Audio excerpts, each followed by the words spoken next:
we can fire again. So you got to listen to me talk for 10 minutes. So your luck is just run out. So let me explain what they're doing, what we're doing, and what that piece is. First, that piece, that is a 12-pound mountain howitzer. When you hear the term 12-pounder or 6-pounder, that's a 6-pounder over there. A 12-pounder means it fires a 12-pound solid shot. A solid shot is a solid iron ball. A howitzer in the 18th and 19th century was a weapon that fired an exploding shell, like spherical case. That piece could fire an exploding shell. It could also fire grape shot. Grape shot was used as an anti-personnel weapon. It would turn that weapon into a large shotgun, or that weapon. That was used for close-range anti-personnel. Exploding shells were used against anti-personnel weapons for farther range. The enemy's out 500 yards, 600 yards, 700 yards. You're shooting that at them. You're trying to get the shell to explode in the air above and in front of the enemy line, so the concussive force and the shrapnel rain down on them. You'd use a solid shot on a fort, a building, something like that. They always called it a mountain weapon. That gun was based on a French gun that was used for mountainous terrain in the Pyrenees, the Alps, places like that.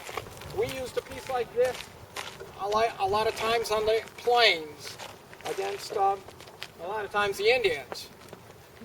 It's light. Being a mountain piece, that piece could be broken down and transported by 3 horses.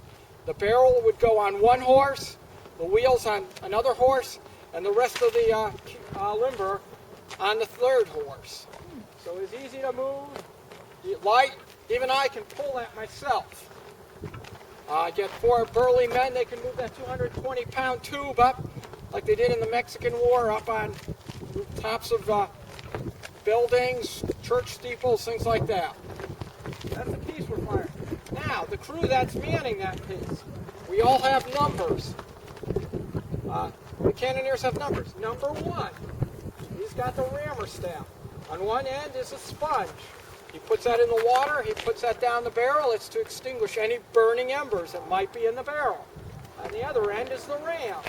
He uses that to ram the shell that gets put in to the breech of the piece, which is the back of the piece. Number 2, he's got the worm.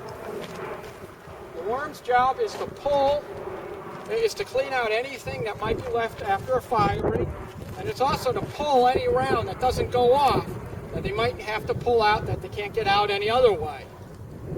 Number 3, he pulls the lanyard, fires the piece. This is what one of the primers looks like. I can't let anyone hold it because it's an explosive, but I can show you what it looks like. The lanyard attaches to this. When this gets pulled out, this wire gets burned out, it ignites the match compound here. There's fine-grained powder here, which instantly ignites, which instantly melts that wax. It sends a shot of flame down into the powder bag, exploding the ground. And last but not least is number 5. He's at the limber chest. His job is to pull out the rounds, and if it's an exploding round, he cuts the fuse. Now, let's say the gunner says, spherical case, 800 yards.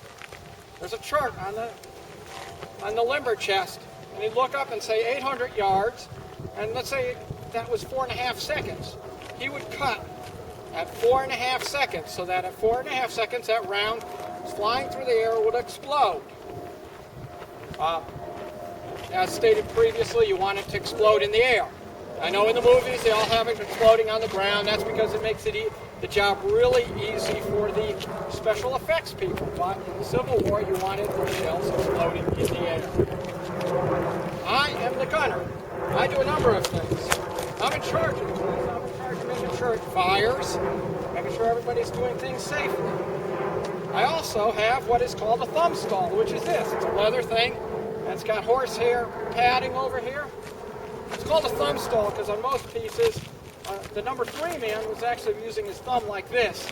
But on this piece, we don't do that. We put it on this finger. And I do what is called stop vent. I put my finger over the vent. If, by chance, there's a burning ember in there, and you ram the live round down there with the powder, if you're not stopping the vent, it's going to work like the bellow of a blacksmith's forge. It's going to light up that ember and make things, it's going to make it hotter. So when the round goes down, number 1's day is going to become a lot worse real fast. You might lose a hand, you might lose an arm, you might lose his life. So stopping the vent is critical. The second thing I do, after the piece has been loaded, is I puncture the powder bag. This allows the number 3 man, when he puts the friction primer in there, for it to work. I punch the bag with this. It opens up the powder bag so the flame can hit the powder. And last but not least, I aim the piece. Okay, no farther, please. Okay, they can't get any farther because we're going to be firing in a few minutes. This is a gunner's level. If any of you do carpentry work, you know what a level is. This works on the exact same principle. There's a bubble here that tells you where the top is, when you're level. It's just fit so that it fits on the breech of the piece. Once I know where the top is, I mark it with a piece of chalk, and I use this for the elevation and sight through these marks with the front sight on the muzzle of the piece. That way I know where I'm aiming. Like I said, I want to aim higher up and in front of the enemy's troop. There's a bit of an art and get experience of how long you want to fire. I adjust the elevation of the piece by turning the screw, which is under the breech. That's called an elevating screw, because you elevate the piece with it. And to move it left or right, I just push with my hand. It's a very light piece. It's easy enough to do. Now, I'll explain a little bit about the uniforms. We represent the regular Army. The regular Army was around before the Civil War, during the Civil War, and after the Civil War. Our unit, D Company, 1st U.S. Artillery, got here on April 15th, 1861, and stayed until December 1861, mid-December. And our job, this is when the fort was most critical in the defense of Washington, D.C. The only fort, at the time, it was the only fortified point near Washington, D.C. We stood here trying to defend Washington. We stopped shipping going up the river. A lot of it was going to Alexandria, which at the time was an enemy city. And we also trained new troops. Because we're regular Army, we're wearing the uniform of 1860, which included dark blue pants. In December 1861, the Army went over to light blue because the indigo stock from the South had been cut off. But in 1860, they still wore dark blue.